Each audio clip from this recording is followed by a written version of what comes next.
Para dar continuidade, nós gostaríamos de convidar agora a doutora Rubeli Marques. A doutora Rubeli, ela possui graduação em Medicina pela Uncisal no ano de 2006. Possui título de especialista em dermatologia pela SBD. É médica consultora da Comissão de Ligação com Hospitais para Testemunhas de Jeová e autora do capítulo de livro Técnicas Alternativas às Terapias Transfusionais, no livro Hematologia Essencial de 2019. Ela vai palestrar sobre o tema Como tratar anemia profunda sem transfusão. Vamos ouvir agora a doutora Rubeli Marques. Pode começar, doutora. Ok. Tá tudo ok com a minha tela? Tudo ok. Estão conseguindo ver? Tá tudo Dá para ver certinho? muito bem. Pode começar, se quiser. Tá bom. Boa noite a todos. Muito obrigada pelo convite para falar de um tema particularmente que eu gosto muito. E aí, como a Fernanda falou, eu sou formada, desde 2006 pela Uncisal. Eu atuo como dermatologista no meu consultório, mas atendo também clínica geral, atendendo pacientes que testemunham de Jeová, que têm alguma anemia, que, enfim, precisam de algum tratamento clínico, e também como médica consultora, quando é algum caso hospitalar. E aí a equipe às vezes não está muito familiarizada com a questão das estratégias alternativas à transfusão de sangue. Então, eu atuo também como médica consultora nesses casos, ajudando a equipe. Mas a aula de hoje não é sobre tratar testemunho de Jeová. A primeira coisa que eu queria falar para vocês é isso. Essa aula é muito mais do que isso. É uma aula que nos ensina como salvar mais vidas. Porque eu imagino que aqui muitos que estão assistindo são médicos que trabalham em interior, que muitas vezes não têm um banco de sangue disponível para poder pedir uma transfusão de sangue. Então, o que fazer para tratar, às vezes, um paciente com hemorragia, com uma anemia, sem usar uma transfusão de sangue, se você não tem aquela bolsa de sangue ali naquela hora? Ou, às vezes, você é um médico que trabalha numa capital, num hospital de referência, mas aí você pede o tipo de sangue do paciente diante de uma emergência e não tem aquele sangue do tipo do paciente. O que fazer para salvar aquela vida, né? Ou se é um paciente autoimunizado, já usou tantas transfusões de sangue que ele não pode receber mais nenhuma transfusão. O que fazer para salvar a vida desse paciente sem usar a transfusão de sangue?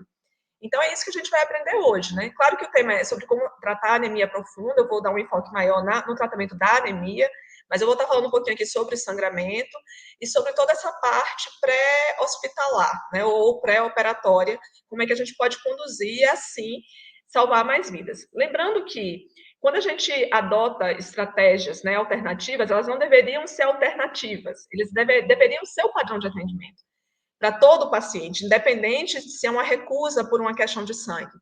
Afinal, a gente sabe que o sangue anda muito escasso. Então, o padrão de atendimento seria realmente a gente deixar as transfusões para situações onde realmente não teria uma outra coisa a se fazer. E antes de chegar para falar sobre o tratamento em si, é muito importante a gente aprender sobre os conceitos de programas de gerenciamento e conservação do sangue. Por exemplo, o PBM é um desses programas, o Bloodless Medicine Surgery é outro programa. Na verdade, não existe um remédio que substitui a transfusão de sangue. Você vai tomar esse remédio no lugar do sangue. Não existe isso. O que existe são estratégias, tanto clínicas quanto cirúrgicas, que, quando bem utilizadas, elas vão preservar e conservar o sangue do próprio paciente. E isso tem que ser baseado num acompanhamento multidisciplinar. Não adianta o clínico geral, que faz o pré-atendimento, saber fazer, entender do PBM, por exemplo, e o cirurgião não sabe, o anestesiologista não sabe, o médico da UTI não sabe. Então, todos têm que estar por dentro para que esse tratamento seja eficaz. E sempre com esse objetivo, de melhorar o resultado do paciente. Afinal, é isso que esses programas de gerenciamento e conservação do sangue do paciente. Mas por que vale a pena vocês ficarem aqui, na segunda-feira à noite, falando, aprendendo sobre essas estratégias alternativas à transfusão de sangue? Eu vou enumerar aqui logo, antes de começar, sobre os tratamentos em si, 8 motivos por que vale a pena. O primeiro motivo é esse aqui.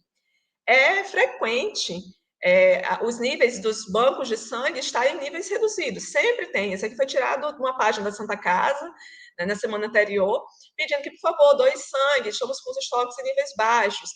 Mas sempre a gente vê campanhas pedindo, por favor, doe sangue, estamos com os estoques em níveis críticos. E então, se a gente aprende estratégias alternativas à transfusão de sangue, a gente vai deixar esse sangue para quem realmente precisa, para situações realmente onde ele talvez seria necessário, né? Então, esse é o primeiro motivo, ajudar a manter os estoques dos bancos de sangue. O segundo motivo é que a transfusão de sangue está na lista dos 5 procedimentos mais realizados no mundo. Só que de 30% a 40% são desnecessárias. E por que tem tantas transfusões de sangue assim desnecessárias, né? Por que chega a um valor tão alto, uma porcentagem tão alta? Isso tem muito a ver com a formação médica, né?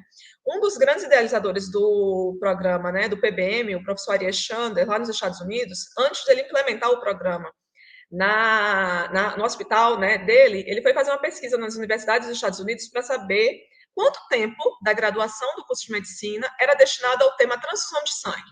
Já que está entre os 5 procedimentos mais realizados, e praticamente todas as especialidades médicas indicam transfusão de sangue, era para ser um tema muito estudado, né? Só que aí o que ele viu? Que 80% das universidades dedicavam menos de 2 horas ao tema transfusão de sangue na graduação. E os outros 20% não tinha essa informação, não tinha essa aula.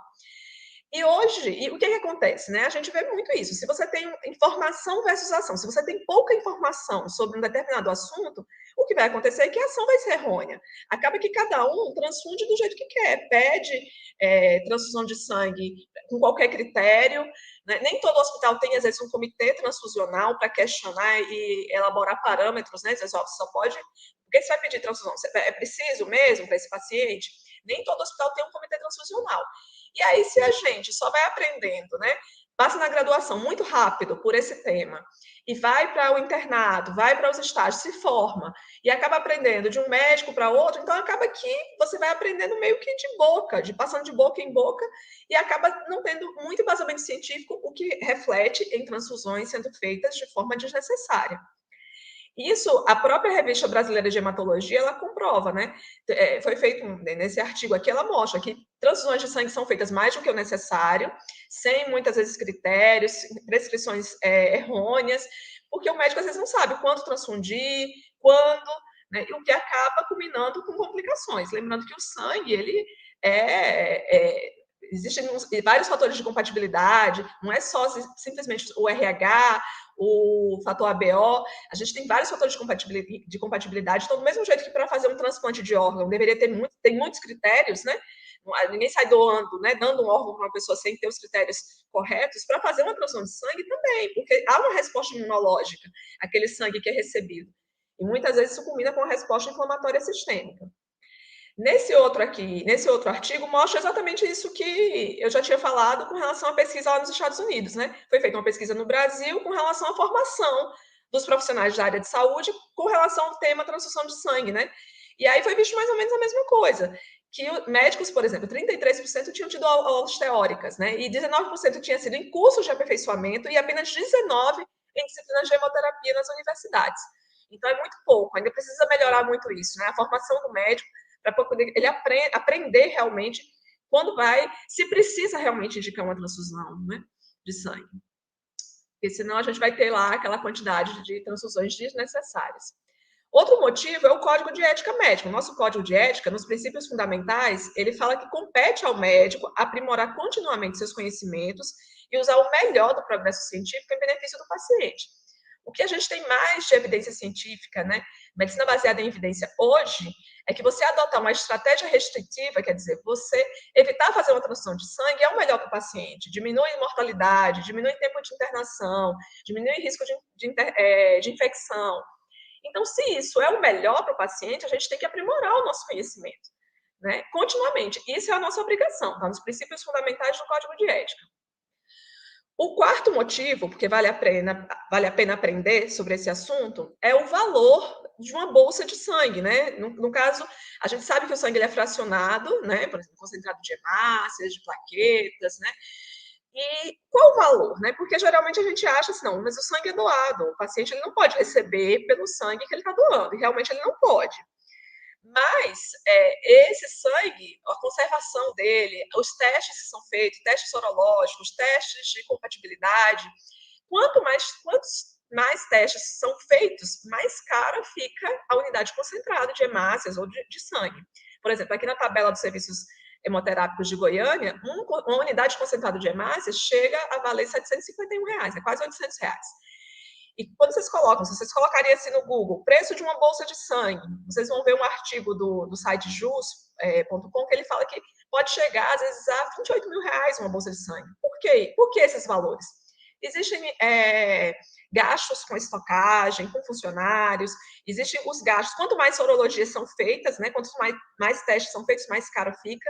E a gente sabe que é impossível testar todas as doenças, e doenças novas estão surgindo, e cada vez há necessidade de testar mais doenças, então cada vez uma bolsa de sangue vai ficar mais cara. E aí quem é que paga esse sangue? Se for um paciente de SUS, quem vai pagar somos nós, né? Os nossos impostos. Se é um paciente de convênio, o convênio vai pagar. Se é um paciente particular, ele vai pagar isso na conta final do hospital. Então, alguém vai pagar. No final das contas, vai sair do nosso bolso, né? Então, não é um tratamento barato fazer uma transfusão de sangue. Isso é uma coisa que eu queria deixar claro aqui, porque às vezes as pessoas falam assim, mas essas estratégias que tem para tratar a anemia, os remédios são muito caros. Mas caro em relação a quanto? Né? Olha o preço que é uma bolsa de sangue, né? Uma unidade de hemácias. Então, não é um tratamento barato. Então, a gente pode comparar e pensar nisso quando a gente estiver vendo ali falando sobre a questão de preço, tá?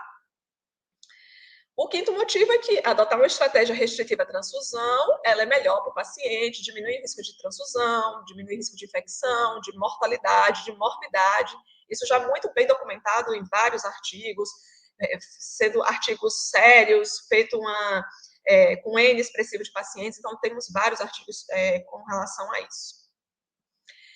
O sexto motivo é sobre qual o ponto de corte para a transfusão. Existe uma regra chamada regra do 10-30. O que é a regra do 10-30? Deve-se transfundir um paciente com hemoglobina abaixo de 10, né, ou um hematócrito de 30. Infelizmente, a gente ainda vê muitos médicos indicando transfusões de sangue com hemoglobina abaixo de 10. Eu recebo casos, né, de pacientes com anemia abaixo de 10, anemia de 9, onde foi indicada uma transfusão de sangue para o paciente. Claro que muitos hospitais hoje, muitos médicos já tentam baixar esse ponto de corte, às vezes para 7, para 8, mas a gente ainda encontra médicos que fazem essa regra do hemoglobina de 10, hematócrito de 30 tem que transfundir. E aí a gente pensa assim, de onde foi que veio essa regra do 10-30? Ela veio de um artigo de 1942. Então a gente pensa, nesse artigo de 1942, esse médico, John Land, ele fez um artigo sobre risco de mortalidade e morbidade perioperatória. Então, assim, o que deveria ser feito para o paciente antes de ele ir para uma cirurgia para diminuir os riscos dele de ter uma complicação? Aí ele fala, se o paciente tiver asma, tem que tratar asma, se tiver anemia, tem que tratar anemia, e ele coloca, se o paciente tiver uma anemia abaixo de 10, tem que corrigir essa anemia, e aí fala sobre transfusão de sangue.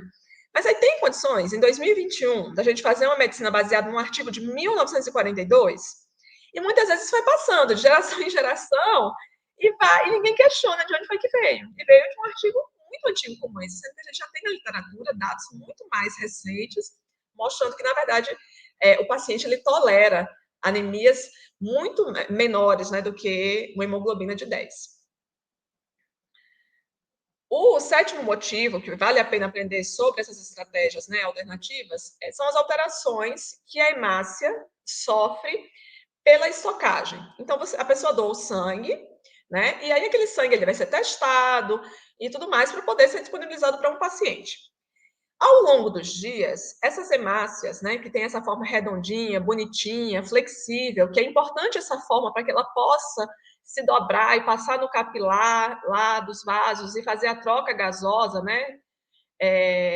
Ela vai perdendo essa forma redondinha, maleável, e vai adquirindo essa forma de mamona espiculada, que é uma forma dura, rígida, a parede fica rígida. E o que acontece, né, quando essa parede vai ficando rígida? Quando vai fazer a troca lá no capilar, deixa eu passar aqui. O que acontece é que ela não consegue passar, né? A hemoglobina bonitinha, redondinha, passando no capilar, né, para fazer a troca gasosa, e a hemoglobina e o sangue estocado fica com essa hemoglobina, né, essa parede, com essa forma especulada, ela acaba se rompendo, porque ela não consegue passar no capilar, e acaba liberando hemoglobina livre. E a hemoglobina livre, ela é tanto nefrotóxica, como também ela prejudica a própria circulação. Outra coisa, o sangue estocado, ele tem baixos níveis de uma enzima chamada 2,3-DPG. O que é essa enzima 2,3-DPG? É uma enzima que faz a afinidade da hemoglobina com o oxigênio, tá? E aí o que acontece? Geralmente quando a gente pensa assim, não, tem que fazer uma transfusão de sangue, o paciente está muito anêmico, ele precisa oxigenar melhor, por isso que a gente tem que fazer uma transfusão de sangue. Geralmente a gente pensa assim, né? Tem que transfundir para poder melhorar a oxigenação dele.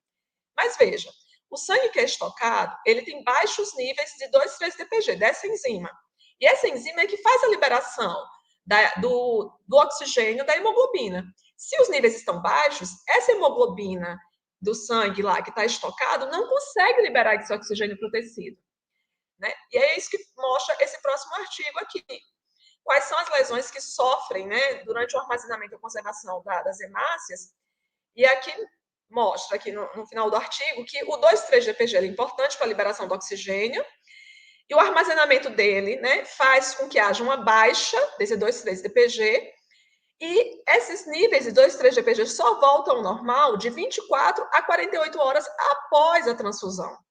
Então, aí questiona-se, será que isso não seria um fator limitante para a utilização de sangue, né, que está estocado em pacientes críticos que precisam de uma entrega rápida de O2? Se você está transfundindo para melhorar a oxigenação daquele paciente, porque ele está em iminente risco de vida, ele tem que ser transfundido para melhorar a oxigenação, esse sangue que você está transfundindo nele só vai começar a oxigenar 24 a 48 horas depois. Então, isso seria um fator limitante. Daí a importância da gente tentar preservar e conservar o sangue do próprio paciente, porque é um sangue que está rico em 2,3-DPG, né? Que vai oxigenar da forma correta. A gente vai aprender um pouco sobre isso aqui, tá? O oitavo motivo, o Diego já falou rapidamente, porque os próprios bancos de sangue fazem campanhas, né? Pedindo, por favor, aprendam a transfundir. Transfundir certo faz diferença. Essa é a campanha do Hemoce, né? Falando sobre vários aspectos, né, de como evitar, para evitar uma transfusão de sangue. E a mesma também que ele mostrou os cards do Hemocentro de Brasília, né? E eu acho muito importante esse card aqui, esse do canto, esse com a dica 3, que fala, olha, os tempos mudaram, atualize seus conceitos. Cirurgia sem transfusão deve ser o plano terapêutico para todos os pacientes, não é para paciente testemunho de Jeová apenas, né? Identifique e trate anemia no pré-operatório. Pronto, então é isso que a gente vai aprender agora. A minha aula está dividida aqui, né? Eu vou falar sobre a parte pré-operatória, como tratar a anemia, né? A Eduarda vai falar depois sobre o intraoperatório e o pós-operatório.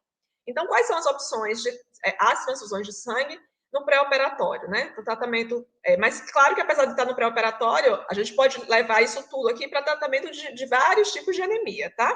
Para o contexto clínico também. Mas aí, pensando no paciente no pré-operatório, é muito importante, primeiro, a anamnese e o exame físico, né? Isso são coisas básicas que a gente aprende na faculdade, devem ser utilizadas em todos os pacientes. A gente tem que ver a história do paciente. Através de uma boa anamnese, a gente consegue identificar, talvez, se o paciente tem um risco maior de hemorragia. Por exemplo, às vezes uma mulher, só de você questionar a essa mulher, olha, você menstrua muito? Como é que é a sua menstruação? Vem muito sangramento? Você já teve alguma hemorragia no período menstrual? Isso às vezes pode ser um indicativo para você que talvez aquela mulher possa ter algum distúrbio hemorrágico e possa sangrar um pouco a mais na cirurgia. Então, você vai poder identificar isso para poder tratar antes, né? Às vezes, na história da sua família, já teve algum caso de alguém que teve alguma hemorragia por alguma coisa que não foi por trauma? Então, é importante identificar isso antes. É importante também fazer uma detecção precoce ou fazer uma profilaxia da anemia e da plaquetopenia. Então, a gente identifica antes, né, através do exame. Paciente anêmico, a gente tem tempo, por exemplo, para a cirurgia, para corrigir aquela anemia. Ou a gente pode, por exemplo, às vezes o paciente tem uma hemoglobina de 12. Será que a gente não pode melhorar essa hemoglobina dele para ele poder ir para a cirurgia com a reserva a mais, né? Para que ele vai perder realmente na cirurgia, mas que vá numa condição melhor. Então, tudo isso aí faz parte desse pré-operatório, né? Estabelecer um plano de emergência é muito importante. Às vezes, o plano de emergência do médico, do cirurgião, eu vou fazer a cirurgia, eu vou reservar 2 bolsas de sangue, porque vai que precisa. Por que não estabelecer um plano de emergência com as medicações que podem ser utilizadas para um controle de um sangramento que não seja o sangue, né? Então, do mesmo jeito que pode estabelecer um plano de emergência com a transfusão, a gente pode utilizar um sem transfusão também. E aumentar a massa eritrocitária do paciente pré-operatório. E aí a gente pode aumentar a massa eritrocitária do paciente através de, claro, identificar a causa da anemia, né, que ele tem, é muito importante, ver se é uma anemia por deficiência de ferro, se é uma anemia por deficiência de vitamina B12, de ácido fólico, como o Diego bem falou na aula anteriormente. E é muito importante, a eritropoetina, ela é uma grande aliada, né, no tratamento das anemias, mas é muito importante que, antes de você administrar a eritropoetina, você precisa saber como é que estão as reservas de ferro. Não adianta você estimular, dar eritropoetina para o paciente, se o paciente está com reservas de ferro baixa, porque ele não vai conseguir responder.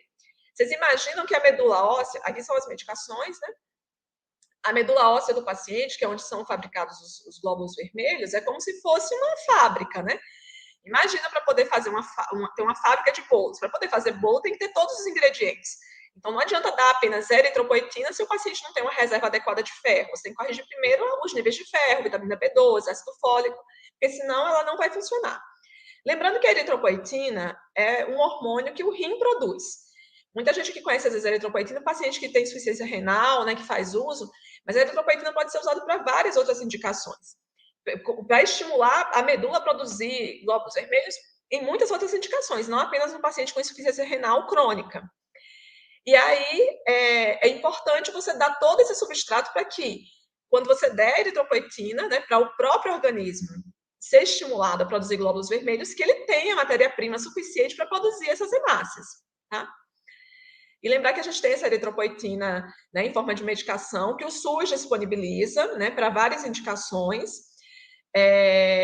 Claro que, mesmo que, por exemplo, um hospital não tenha a COLI, né, que é a Comissão de Ligação com Hospitais, no caso de um paciente testemunho de Jeová, ela facilita a aquisição da eritropoetina para o paciente. E é uma medicação barata, gente. Por exemplo, a ampola de 4.000, que é o que a gente mais faz no tratamento de anemias, custa em torno de 20 e poucos reais. Então, é um remédio barato, e mesmo assim, já está disponibilizado pelo SUS para algumas indicações, né? Eu queria mostrar para vocês esse protocolo aqui de tratamento para anemia, porque esse é um protocolo que foi feito por um cirurgião cardiovascular, o Dr. Alceu, né, junto com duas médicas hematologistas. O Dr. Alceu é um médico cirurgião cardiovascular, assim, um pesquisador sobre PBM, sobre estratégias alternativas à transfusão, e ele tem muitos artigos publicados, e aí ele montou esse protocolo como uma forma assim, de ficar bem didático de como tratar a anemia, né? Não só com a eritropoetina, mas com todas as medicações. Então, assim, eu vou mostrar depois onde é que vocês baixam esse protocolo, porque eu digo que isso aqui tem que estar salvo no celular, né? No nosso celular, assim, tem, tipo, lá na parte dos livros, dos arquivos, porque ele é muito assim, ele dá nomes comerciais, dá diluição, dá como é que as medicações, como é que a gente faz. Então, assim, é muito didático esse protocolo. A gente tem que ter para fazer uma consulta mesmo, precisa consultar, não dá para você decorar tudo. Então, tá de uma forma muito fácil e resumida esse protocolo. E lá ele fala, né, sobre os exames iniciais, lembrando que não adianta, não é só se basear para tratar uma anemia em ver o hemograma. A gente precisa ver como é que tá os níveis de ferro, né? Se a ferritina estiver abaixo de 100, por exemplo, dificilmente, às vezes, uma eritropoetina vai funcionar bem. A saturação de transferrina, como é que tá? Porque, às vezes, a ferritina, como o Diego falou, ela é um marcador inflamatório também. A saber, quem tratou aqui casos de Covid, a gente pediu muita ferritina nos casos de Covid. Então, é preciso se basear também na saturação de transferrina, porque, às vezes, a ferritina pode dar uma falsa impressão que o ferro está normal e não está. A dosagem de reticulócitos, para a gente ver, às vezes se trata de uma anemia, por exemplo, por uma hemorragia, né, uma anemia ou uma anemia crônica. A creatinina, porque às vezes o paciente pode ter insuficiência renal, ver a dosagem de vitamina B12, de ácido fólico, ver PCR, que às vezes o paciente está com alguma infecção. É muito importante fazer coletas, microcoletas. Aqui todo mundo já deve ter feito exame de sangue, ter tirado sangue no laboratório.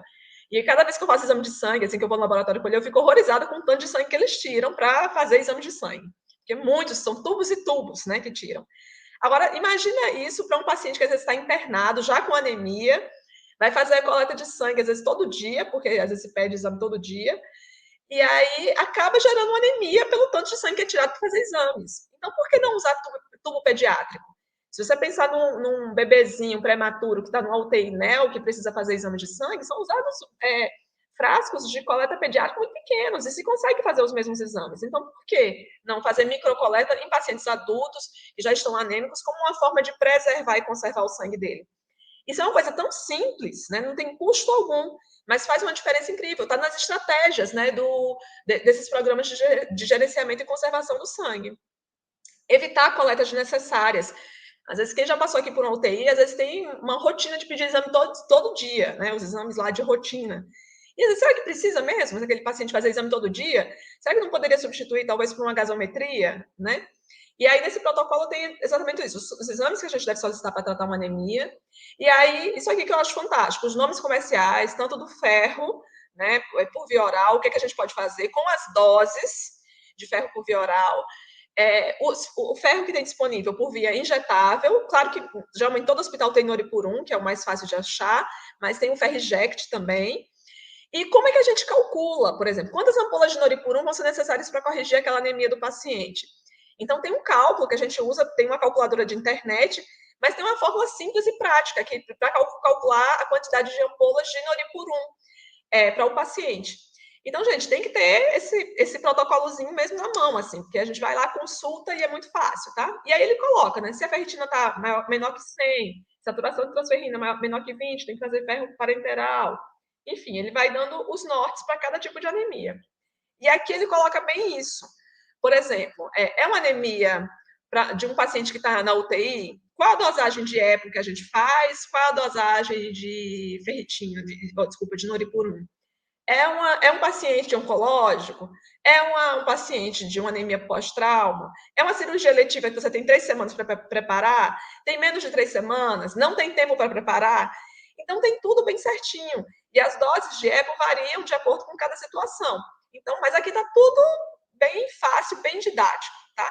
E tem também como é que faz a diluição, enfim, tá bem, é um protocolo muito didático, realmente tem que ter salvo no celular.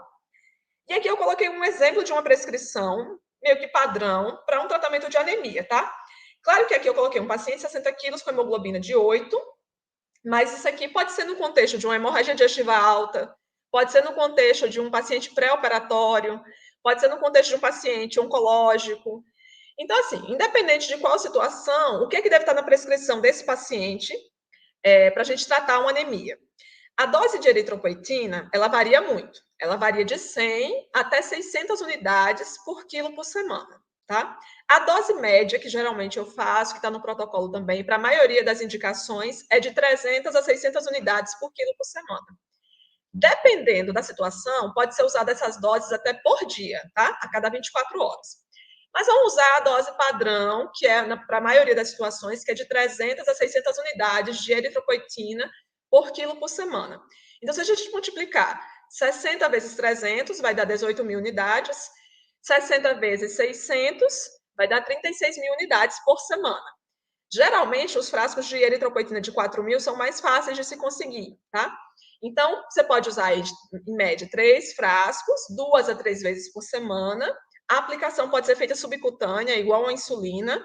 Só que a gente tem que ter cuidado em uma situação. Às vezes, um paciente, por exemplo, de UTI, está muito edemaciado. Se você faz a aplicação subcutânea, a absorção é muito pouca. Então, de preferência, a aplicação EV. Você pode fazer, se for uma ampola só, pode aplicar direto e depois lavar o equipo, ou então você pode diluir. Se forem mais ampolas, diluir num sorinho de 50 ml e correr em 10 minutos, tá? Mas aí, lembrando, não adianta fazer eritropoetina, porque às vezes eu vejo muito mais vocês, aí bota lá, 4 mil unidades, segunda, quarta e sexta. Primeiro que 4 mil unidades, dá uma dose de 12 mil por semana, é uma dose muito baixa, tá? Se a gente multiplicar, como eu falei aí, de 300 a 600 unidades por quilo por semana, é uma dosagem bem maior. Você vai fazer aí de 2 a 3 frascos mesmo, de 2 a 3 vezes por semana. E eu vejo, às vezes, prescrevendo e coloca lá só a eritropoetina e não coloca o ferro. Então, não adianta. Se os níveis de ferro do paciente não estiverem adequados, a eritropoetina não vai funcionar. Então, dependendo do valor que está na hemoglobina, a gente vai calcular o quanto de Noripurum a gente vai fazer. Eu falei, botei aqui o Noripurum porque é o mais fácil da gente encontrar, tá? Então, pode ser feito de 1 a 2 frascos, diluído em 200 ml de soro, e vai fazer EV lento em 2 horas, correndo em 2 horas, e pode fazer 3 vezes por semana até chegar à quantidade total.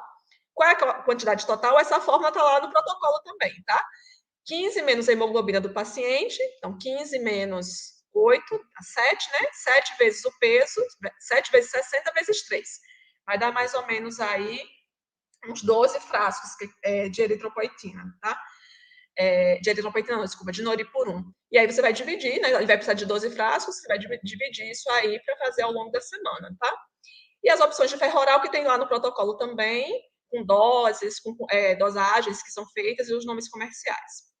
Então, além da eritropoetina na prescrição, do noripurum, né, EV, a gente tem que colocar na prescrição o ácido fólico, aí um comprimido, VO, né, uma vez ao dia. Acrescenta a vitamina B12, que aí pode ser por via oral, só que a absorção é mais lenta. Aí tem o citoneurin ou beltrate, ou então fazer intramuscular, né, que tem o citoneurin tanto de 1.000 quanto de 5.000. Enquanto às vezes você não tem a dosagem, você pode fazer 5.000 e depois, se você tiver a dosagem de vitamina B12, você adequa a dosagem que você vai fazer de acordo com o que os níveis de vitamina B12 que o paciente tem. Lembrando que a vitamina B12 também é usada na formação da hemácia e tem que estar em níveis adequados, tá? E aí pode ser feita, o citoneurin faz via intramuscular, no glúteo. E outra coisa que eu acrescento na prescrição, né, além da eritropoetina, o noripurum, o ácido fólico e o citoneurin, é a vitamina C. A gente sabe que a vitamina C ajuda na absorção do ferro. E aí pode ser feito por via oral ou então, geralmente, todo lugar de interior que tem vitamina C é injetável, então a gente pode colocar no esquema de hidratação do paciente também a vitamina C, tá?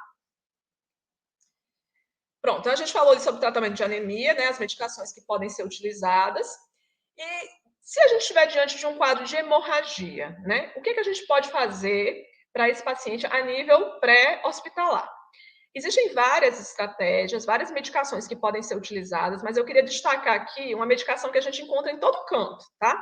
Eu dava plantão logo quando eu me formei no Coité do Noia, aqui, que é uma cidadezinha aqui do interior de Alagoas, muita gente aqui conhece, e é um interiorzinho. Lá tem Transamin, então todo lugar tem Transamin. E esse ácido tranexâmico é muito importante. Por quê? O ácido tranexâmico, ele é um antifibrinolítico. O que é isso? Quando a gente está diante de um sangramento, de uma hemorragia, por exemplo, por trauma, há uma ativação da cascata de coagulação. E aí, o que acontece? Está lá o sangramento, ativada a cascata de coagulação para tentar parar aquele sangramento, a formação de um coágulo. E no coágulo, há a formação de fibrina. E aí, se aquele sangramento não for parado, o organismo continua estimulando a cascata de coagulação. Para evitar que você não faça um quadro de coagulação disseminada, né, um efeito trombogênico geral no organismo, o nosso organismo, Deus fez a gente de uma forma muito sábia, criou um mecanismo de fibrinólise, que é justamente para evitar que você não faça uma coagulação exagerada. Só que o que acontece? Se você não para aquele sangramento, seu organismo vai entrar num quadro de hiperfibrinólise. E aí, ele vai dissolver os coágulos que são feitos. E aí, você pode tentar parar o sangramento. Se ele entrar nesse quadro de hiperfibrinólise, você pode tentar parar o sangramento que você não vai conseguir. O paciente ele vai morrer sangrando. E aí que entra o ácido tranexâmico. Ele é um antifibrinolítico. Ele vai evitar que o organismo entre nesse processo de fibrinólise e que a cascata de coagulação consiga ser formada sem entrar nesse processo de hiperativação. E o Transamin, deixa eu passar aqui, foi feito um estudo multicêntrico, que chama Estudo CRASH-2. Foi feito em vários países, em vários hospitais, e foi estudado exatamente isso. A importância do ácido tranexâmico quando ele é feito nas primeiras horas do trauma. E aí foi visto que ele reduz significativamente a morte por hemorragia em casos de sangramento por trauma. Qual é a dose que deve ser feita? 1 grama durante 10 minutos. Então, faz uma infusão mais rápida, em 10 minutos de 1 grama. E essa infusão deve ser feita nas primeiras 3 horas da lesão. Então, a hora de fazer ácido tranexâmico não é quando transfere o paciente, por exemplo, lá para Maceió. Não, é na ambulância do SAMU. Ou se você está lá no interior e você que foi chamado lá do seu hospitalzinho, lá do interior, você deve fazer lá, né? Dentro da ambulância, ou então na sala, na área vermelha. Tem que ser antes das 3 horas. Se você passar, se o paciente demorar a receber esse ácido tranexâmico, ele automaticamente vai entrar em hiperfibrinólise. E aí a chance de morte por hemorragia é muito grande. E aí, então, é feito a dose de 1 grama, né? Vem em 10 minutos, e depois seguido de uma infusão durante 8 horas de mais 1 grama, tá? Esse estudo CRASH-2, dele foi tirados vários estudos menores, E aí foi feito em 40 países, 274 hospitais, com de mais de 20 mil pacientes. E aí foi visto exatamente isso. Qual a importância de aplicar o ácido tranexâmico cedo, precocemente, nos pacientes de trauma? E a conclusão é essa, que se você demora a aplicar o ácido tranexâmico, tanto ele não vai ser efetivo, como às vezes pode causar até algum dano para o paciente. Então, os pacientes têm que ser tratados logo, no início do trauma, de preferência antes das 3 primeiras horas do evento traumático, tá? Esse outro também baseado no CRASH 2, ele foi feito, também foi visto o seguinte, será que se a gente demorar a fazer o ácido tranexâmico vai ter algum benefício para o paciente? E aí foi visto que não. Aí ele fala que na interpretação, que os pacientes têm que ser tratados imediatamente. Depois desse CRASH 2, foi feito o CRASH 3, né? O CRASH 3, que foi sangramento por TCE. E foi visto a mesma coisa. Que mesmo no traumatismo, né? Pacientes vítimas de TCE com hemorragia também se beneficiam do uso do ácido tranexâmico. Então, é uma medicação barata, simples, que pode ser feita em qualquer lugar. Então, qual é o tratamento inicial do sangramento? Primeiro, identificar a causa do sangramento. O tratamento do sangramento é parar o sangramento. Se você está num local remoto, fazer compressão, fazer torniquete, fazer curativo, para parar aquele sangramento. Fazer o ácido tranexâmico o mais rápido possível, antes de 3 horas ali, né, do trauma, né? Fazer uma reposição de volume. E é muito importante que essa reposição seja feita de uma forma não agressiva e com soro, né, ou com cristalóides, ou ringue, ou soro aquecidos. Por quê? Quando você faz reposição de volume com soro, né, com cristalóides frios, o paciente ele vai tremer, vai baixar a temperatura do paciente. E ao tremer, ele vai acabar consumindo mais oxigênio. Então, por isso que, de preferência, que esses líquidos sejam aquecidos, para você diminuir justamente a necessidade desse paciente de ter um aumento do consumo de oxigênio. E fazer uma reposição não agressiva, né? Lembrar que depois que você corrige esse sangramento, se você fizer muito volume, pode ter uma perda para o terceiro espaço, e aí esse paciente pode fazer um quadro de edema agudo e tal. Claro que se esse paciente está monitorizado, se esse paciente está entubado, fica mais fácil de você corrigir, às vezes, esse excesso de cristalóide fazendo um diurético, né? Mas aí lembrar de manter sempre a pressão em torno de 8, a diurese em 1 ml por minuto e vigiar sempre a frequência cardíaca. E transferir esse paciente. O paciente precisa fazer cirurgia. Se o paciente tem um sangramento, o tratamento de sangramento é parar o sangramento. E se a gente não conseguiu parar esse sangramento ali, se não foi um trauma pequeno, um trauma grande, precisa de uma abordagem cirúrgica o mais rápido possível. E é isso que esse estudo fala aqui. O tratamento do sangramento é parar o sangramento. E aqui falando sobre o uso do fator 7 recombinante, que é uma outra possibilidade de medicação também para reduzir o sangramento, fazer uma hemostasia farmacológica, né? E aí tem esse outro protocolo de manejo de sangramento, também foi feito pelo Dr. Alceu, que é cirurgião cardiovascular, mas com a participação também do Dr. Luiz Vicente, que é médico anestesiologista, e do Dr. Romildo, que é cirurgião torácico. E eles falam, assim, tudo, de uma forma também muito didática nesse protocolo, tanto o questionário, né, quais são as perguntas que você deve fazer para um paciente antes da cirurgia. Às vezes a gente tem dúvida com relação a esses anticoagulantes, né, o AS, antiagregante plaquetário, quantos dias antes da cirurgia tem que suspender, eles colocam também isso, quais são os exames para solicitar, o que é importante monitorizar, o que pode ser utilizado na cirurgia para ter fazer uma cirurgia mais meticulosa, com menos perda de sangue. E as medicações, com tudo. Lá tem doses, nomes comerciais, diluições, então também está bem didático, tá? E aí lembrar que o paciente, uma frase que eu vi num artigo e que eu acho muito importante, o paciente ele tolera anemia. E o médico precisa colaborar com o paciente em tolerar a anemia dele. Porque às vezes eu vejo que os colegas médicos se apavoram quando vem hemoglobina. A hemoglobina é de 7, tem que transfundir. E não leva em consideração outras coisas, leva em consideração apenas o valor da hemoglobina. Eu vejo bem, assim, nessa prática aí de tantos anos de medicina, eu formei desde 2006 e lido com pacientes, né, o tratamento de anemia desde então, eu já vi casos de hemoglobina, já tratei pacientes com hemoglobina de 3, de 5, e o paciente sai bem. Né? Tem relatos na literatura de pacientes de hemoglobina 1,9, né? Colegas que trataram pacientes com hemoglobina de 2,5. Então, o nosso organismo, ele tem uma adaptação à anemia, até porque a gente tem, em alguns órgãos, uma reserva, uns estoques de hemácia, né? Como pulmão, fígado, baço. E a gente tem que lembrar que a adaptação à hipóxia, né? Que a gente calcula pelo DO2, que é a quantidade de entrega de oxigênio nos tecidos, a hemoglobina é apenas um critério desse índice de DO2. Olha qual é a fórmula do DO2, né? O conteúdo arterial de oxigênio vezes o débito cardíaco.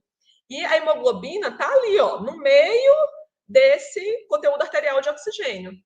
Sendo que a gente tem que levar outras coisas em consideração. Qual é a saturação do paciente, né? Qual a frequência cardíaca, qual o volume sistólico. Às vezes, para melhorar a entrega de oxigênio do paciente, nem sempre é só aumentando a hemoglobina que vai aumentar essa entrega de oxigênio.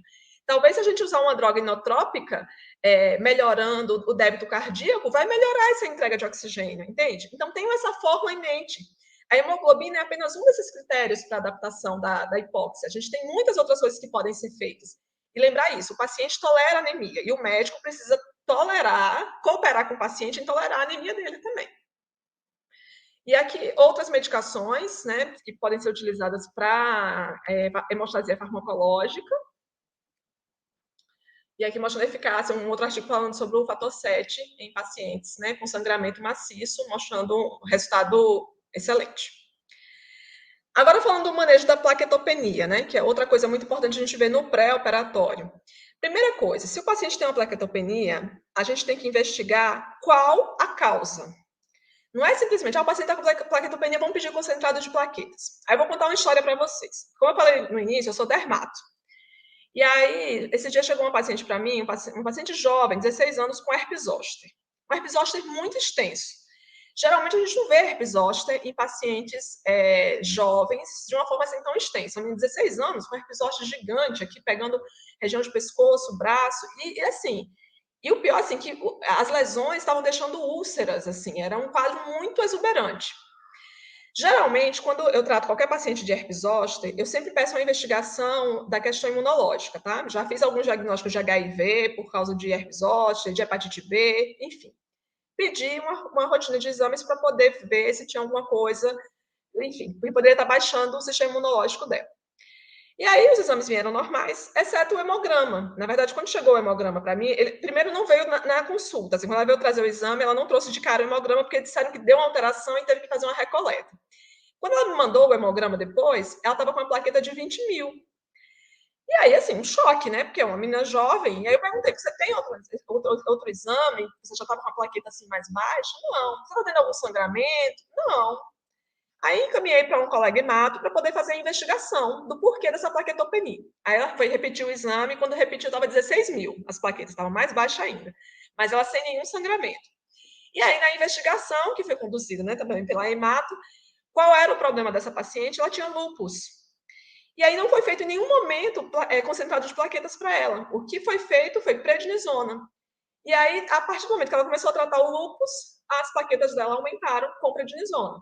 Agora, você imagina se um médico, às vezes, pega lá no hospital uma plaqueta dessa, aí já se descabela, vamos fazer um concentrado de plaquetas, sendo que iria melhorar e melhorou com prednisona.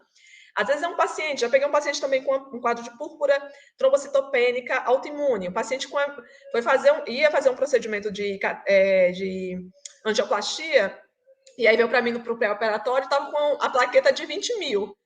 E aí eu pedi para repetir o exame, aí a menina do laboratório me disse, tem um exame de 5 anos atrás aqui, que ele estava com a plaqueta de 25 mil. Quer dizer, ele estava com plaquetopenia crônica, ele nem sabia, nem tinha ido buscar lá o exame de 5 anos atrás. E estava completamente adaptado àquela plaqueta baixa. E, na verdade, ele tinha um quadro, depois foi diagnosticado de púrpura trombocitopênica autoimune, e aí o tratamento é corticoide e imunoglobulina. Então, é muito importante isso, gente. Eu quero frisar isso para vocês. Vocês estão diante de um quadro de plaquetopenia, o paciente não está diante de uma hemorragia ali, identifica e trata a causa, tá? Existem algumas medicações que estimulam a produção de plaquetas, como essas que eu coloquei. Eu coloquei valores aqui, mas é caro. Lembram do valor de um concentrado de plaquetas? É caro também, tá? E aqui algumas medicações que podem ser utilizadas, né? Prednisona, como eu falei, no caso de PTI. E aqui eu queria deixar quais são as indicações de concentrado de plaquetas, porque às vezes eu vejo querendo indicar plaqueta para uma plaquetopenia abaixo de 100 mil, e não é assim. A indicação de concentrado de plaqueta deve ser feita se o paciente tiver uma plaqueta de menos de 10 mil associada à ausência de fatores de risco, ou se estiver abaixo de 20 mil, quando tem algum evento hemorrágico. Se o paciente tiver algum problema medular, esse limiar ainda baixa ainda mais para indicar uma transfusão de concentrado de plaqueta. Então, gente, dar uma indicação de concentrado de plaqueta, indicar, né, pedir um concentrado de plaqueta para o paciente, vocês têm que ver tudo isso. Não é só porque a plaqueta está abaixo de 100 mil que tem que fazer, não. tem que levar em consideração tudo isso aqui, quais são as indicações e sempre qual é a causa dessa plaquetopenia, tá? Aqui os 2 protocolos que eu mostrei para vocês, que vocês têm que ter salvos no celular, tá? E aqui é o site que vocês baixam esses 2 protocolos, esse site bloodless.com.br, tá? Nesse site tem outras coisas também, tem vídeos aulas, tem artigos científicos. É um site muito bom para aprender justamente sobre essas estratégias para evitar o uso de transfusão de sangue, tá? Então, recomendo vocês entrarem no site, baixam gratuitamente os 2 protocolos, tá? E é isso. E aí eu queria finalizar minha aula, que ao cuidar de uma doença, a gente pode ganhar ou perder.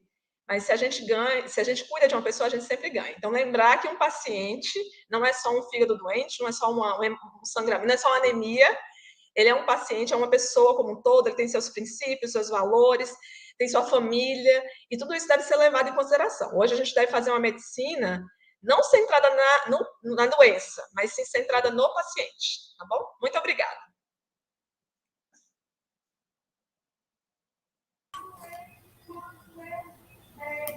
Muito obrigada pela excelente palestra, doutora Rubelli. Parabéns. E obrigada por nos explicar de maneira tão clara.